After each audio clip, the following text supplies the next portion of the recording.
नमस्कार, देवभूमि चैनल में आपका स्वागत है। आइए आरंभ करते हैं कार्तिक मास माहात्म्य का 27वां अध्याय।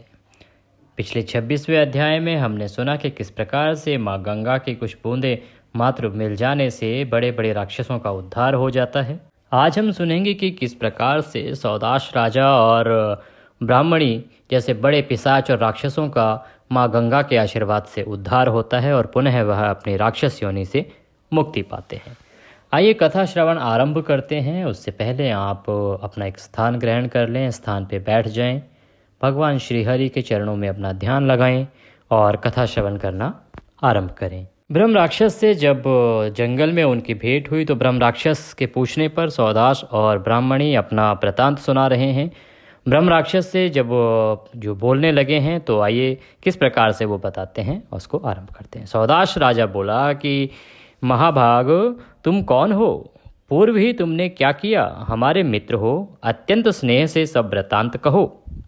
जो कोई अधम मनुष्य मित्र के साथ छल करता है सो 7 कोटि युग नरक में रहता है। मित्र के दर्शन से सब दुख दूर होते हैं, इस कारण मित्र के साथ छल नहीं करना चाहिए। सौदाश से पूछा गया। वट के नीचे बैठा ब्रह्म राक्षस प्रीति युक्त धर्म वचन कहने लगा कि मैं पूर्व मगध देश में वेद में प्रवीण सोमदत्त नाम ब्राह्मण धर्म से निष्ठा रखने वाला था। हे महाभाग, हमने मदयुक्त विद्या के साधन से गुरु को उदासीन किया, इससे इस प्रकार की गति को प्राप्त हुआ। आहार रहित दुख युक्त हमको कहीं सुख नहीं मिलता। इस पर भी हमने हजारों ब्राह्मण खा डाले। नित्य ही क्षुधा पिपाशा युक्त अंतःकरण ताप से पीड़ित संसार का त्रासकारक नित्य ही मांस खाने में युक्त रहा। गुरु के अपमान से राक्षसत्व मिला और इसीलिए बुद्धिमान को ऐसा नहीं करना चाहिए। आप सुन रहे हैं कि किस प्रकार से जब उन्होंने अपने गुरु का अपमान किया और उसकी वजह से उन्हें एक ब्रह्म राक्षस का रूप मिला और बहुत लंबे समय तक उन्हें राक्षस योनि में बिताने पड़े। इसीलिए आज वो स्वयं समझा रहे हैं कि कोई भी बुद्धिमान इस प्रकार से अपने गुरु का अपमान ना करे। ये अति पापनीय है, अति निंदनीय है। कलमाश पाद बोले कि गुरु कैसा होता है? पूर्व तुमने किसकी स्तुति की? हे मित्र, सब हमसे कहो। सोमदत्त कहते हैं कि आदर से पूजनीय बहुत गुरु होते हैं। हे मित्र, हम उनको कहते हैं। एक चित्त से ध्यान से सुनो, मैं सब वृत्तांत सुनाता हूँ। वेदों के पढ़ाने वाले और वेद शास्त्र सुनाने वाले, नीति शास्त्र और मंत्रों की व्याख्या करने वाले, वेद वाक्य का संदेह दूर करने वाले, भय से रक्षण करने वाले, अन्नदाता शिक्षा देने वाले, कुकर्म रोकने वाले, ससुर मामा ज्येष्ठ भाई पिता गर्भ से मरण पर्यंत कर्म कराने वाले राजा, ये गुरु कहते हैं। हमने गुरु तुमसे कहें, इनकी वंदना पूजन करने चाहिए। कल्पशाद बोले, बहुत गुरु तुमने कहे, इनमें कौन गुरु बड़ा है या सब बराबर हैं? यथा योग्य कहो। सोमदत्त कहते हैं कि महाप्राज्ञ, बहुत अच्छे, तुमने पूछा है, हम अवश्य बताएंगे। हमें बड़ा कल्याण होगा, हमें बड़ा हर्ष होगा। इस प्रकार कह के वो बताने लगे कि हम लोग राक्षस हैं, क्षुधा पिपाशा से पीड़ित भी हैं, परम गुरु के महात्म्य में निरत हैं, इससे कल्याण होगा। ये सब गुरु बराबर पूजनीय हैं। इस पर भी शास्त्रों का उत्तम सारांश सुनो। वेद तथा मंत्रों का उपदेश दाता और पिता और धर्म बोलने वाले ये विशेष गुरु हैं। इनसे भी श्रेष्ठ गुरु सुनो कौन है? सब शास्त्रों के जानने वाले कहते हैं, जो देव पूजा से योग्य कर्म और देव पूजा का फल तथा जो गुप्त मंत्र दे सो श्रेष्ठ गुरु है। धर्मशास्त्र पुराण इनके कहने वाला परम श्रेष्ठ गुरु है। हे राजन, वेद तथा शास्त्रों के विभाग करने वाले वेद व्यास जी महाराज ने पुराणों में सब शास्त्र धर्मशास्त्र कहे हैं। जो कोई अभियुक्त रोज पुराण सुनता है उसकी निश्चल बुद्धि होती है, धर्म से पाप नष्ट होते हैं, शुद्ध ज्ञान प्राप्त होता है। धर्म, अर्थ काम, मोक्ष, इनको जो लोग चाहे वे पुराण सुने। हम तो गौतम नाम मुनि से ज्ञान को प्राप्त करते हैं। मनोरम गंगा तीर में पुराण शास्त्र के कथन में गौतम से कहे सब धर्म हमने सुने हैं। कभी महादेव जी की पूजा में मैं स्थित रहा, इतने में गौतम जी आए, उनको प्रणाम हमने नहीं किया। सो शांत आत्मा और गौतम जी महाराज हमारे कर्म देखकर बहुत आनंदित हुए कि हमारे कहे हुए कर्म को यह करता है। परंतु हम महादेव का पूजन करते रहे, सो महादेव ने गुरु का अपमान देख हमको राक्षस किया। वो बता रहे हैं कि वो राक्षस की योनि में क्यों गए, क्योंकि उन्होंने गुरु को प्रणाम नहीं किया था, और इसीलिए महादेव ने उनको राक्षस योनि में भेज दिया। जो कोई गुरु का अपमान करता है, उनका श्रेय, धर्म, क्रिया सब नष्ट हो जाता है। जो कोई मनुष्य आदर युक्त गुरुओं की सेवा करता है, उसको संपत्ति मिलती है, यह विद्वान लोग कहते हैं। हे राजन, उस पाप से हम अंतःकरण में जले जाते हैं। क्षुधा की अग्नि से सब मोक्ष होगा, यह नहीं जानते। सूत जी बोले, इस प्रकार वट वृक्ष में बात करते धर्मशास्त्र के प्रभाव से दोनों का पाप दूर हो गया।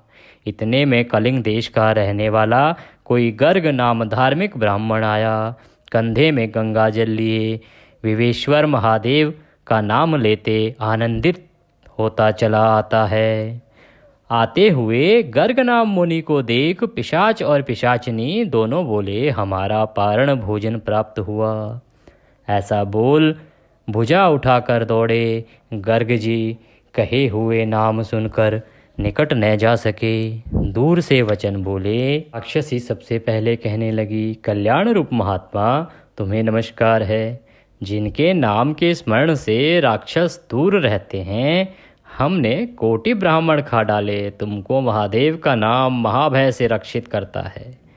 महादेव जी के नाम के महात्म्य से राक्षस हम लोग अत्यंत शांति को प्राप्त हैं। यह बात नाम के स्मरण से हमने कही है, और गंगा जी की बूंद से मुक्ति मिलती है। पृथ्वी में पवित्र तीर्थ गंगा जल कण की भी समता को नहीं प्राप्त हो सकते। तुलसी दल युक्त सरसों मात्र भी गंगा जल 21 किलों को पवित्र करता है। हे महाभाग, इस कारण से गंगा जल के अभिषेक से हम पापियों का रक्षण करो, रक्षण करो। सूत जी बोले, इस प्रकार राक्षसों से कहा। गंगा का महात्म्य सुनकर ब्राह्मण विस्मित हो गया और सोचने लगा कि लोक की माता गंगा में इनकी ऐसी भक्ति है, ज्ञानी महात्मा लोगों का क्या कहना है। इस प्रकार से वो विचार करने लगा। जब वह राक्षसी ने सब कहा कि ये आप इस प्रकार से कीजिए और हमें गंगा जल से अपने पापों से मुक्ति दिलाइए, तो वह सोचने लगा कि आखिर इनको इतना ज्ञान कैसे है। के बाद गर्ग नाम ऋषि जो थे, उन्होंने उनका निवेदन सुना और उन पर कृपा की, और कृपा करके तुलसी युक्त जल से राक्षसों का अभिषेक किया। सरसों मात्र गंगा जल के अभिषेक करने से राक्षस राक्षसत्व को छोड़ देवताओं के तुल्य हो गए। बोलिए गंगा मैया की जय।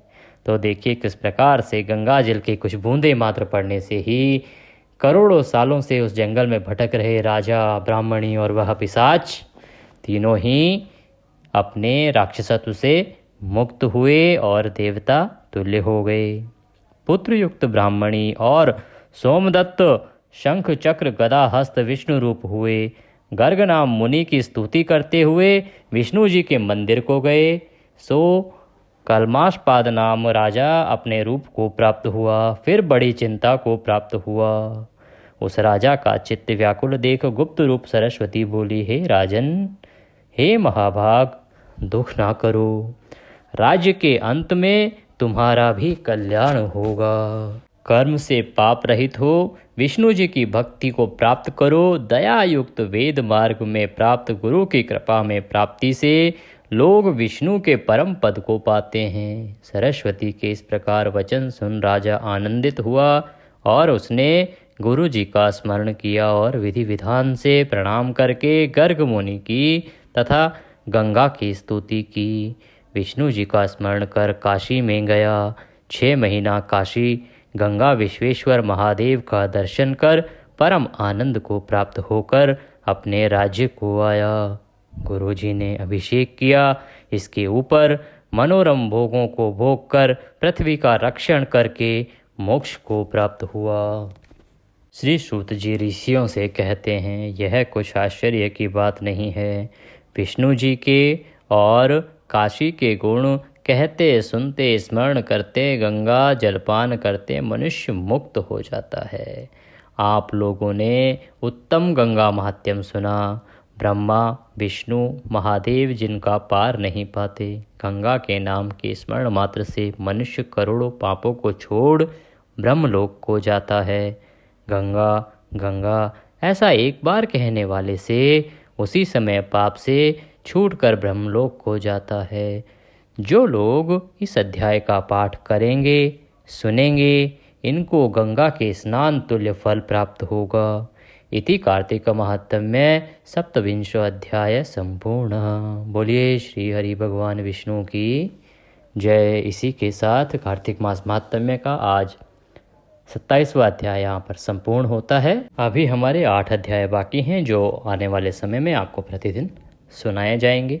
आशा करते हैं हमारे द्वारा सुनाया जा रहा कार्तिक मास महात्म्य आपको पसंद आ रहा होगा। अगर यह वीडियो अच्छा लगा हो तो कमेंट बॉक्स में जय श्री हरि लिखना ना भूलें और वीडियो को लाइक अवश्य करें। अगर चैनल को अभी तक सब्सक्राइब नहीं किया है तो कृपया सब्सक्राइब कर लें, ताकि आपको हमारे द्वारा जैसे ही कोई वीडियो अपलोड किया जाता है कथा या जानकारी का, तो वो आपको तुरंत मिल सके।